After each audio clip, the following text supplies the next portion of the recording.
Imperialism, American interest in overseas expansion. The latter part of the 19th century was marked by the heightened interest in territory acquisition and expansion in the United States. This period was named the Age of Imperialism. American imperialism was partially based on the fact that they had a mission to spread democracy and liberty to other parts of the world. The most notable instance of American interest in expansion was Hawaiian annexation in 1898, which enabled the U.S. to have control over the Hawaiian Islands. Thereafter, several other colonies such as Puerto Rico, Philippines, and Guam were acquired. Although the idea of imperialism was welcomed by most American citizens, the American Anti-Imperialist League and other groups opposed it.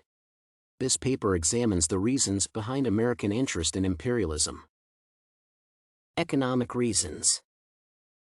Industrialization in the United States increased tremendously in the later years of the 1800s. Products from big companies were more than the needs of the Americans. This influenced the industries to market their products abroad. Also, there was a need for more land for the production of raw materials such as sisal, sugar, coffee, and silk, which were being imported by the manufacturers from dependent colonies. Land scarcity and lack of market made the Americans believe that their economic opportunities were shrinking. For these reasons, the imperial government sought to expand their businesses and maximize their profits by colonizing the areas with cheaper access to raw materials, cheap labor, and markets. Strategic reasons. All the traders were at liberty of building several warehouses and trading posts in the market areas. However, they were in tough competition with each other over strategic places with better trade, market potential, and resources. For instance, the Egypt-Suez Canal was considered strategic by merchants because it provided a shorter route from Asia to Europe. The American government wanted to be powerful, hence they established a strong naval base for business protection. Henry Lodge stated, "In the interests of our commerce and of our fullest development, we should build the Nicaragua Canal, and for the protection of that canal and the sake of our commercial supremacy in the Pacific we should control the Hawaiian Islands and maintain our influence in Samoa." This sentiment shows that the Americans wanted more control over the choke points, so they ended up colonizing the regions. Ideological factors. The imperial nations had an urge to explore unknown regions. Some Americans traveled to the colonies for a sense of adventure while others voyaged as part of scientific research. However, the imperial explorers wanted to discover, claim territory, and map before their competitors, for national glory and to facilitate their expansion goals. Politically, the growth of imperial power and patriotism prompted some nations to strive for supremacy. This is because it gave them a sense of security, prestige, and national pride. The empires also curved territories to provide smooth access for their people, armies, and navies worldwide. Thus, perceived threats to the prestige and security of the imperial power and the American citizens in the foreign lands triggered the political motives of colonization. The Americans professed that their cultural values and beliefs were superior. They thought imperial conquest would liberate inferior people from their poor culture. In addition, the Americans also colonized other nations due to their racist conviction that conquering inferior races would lead to civilization.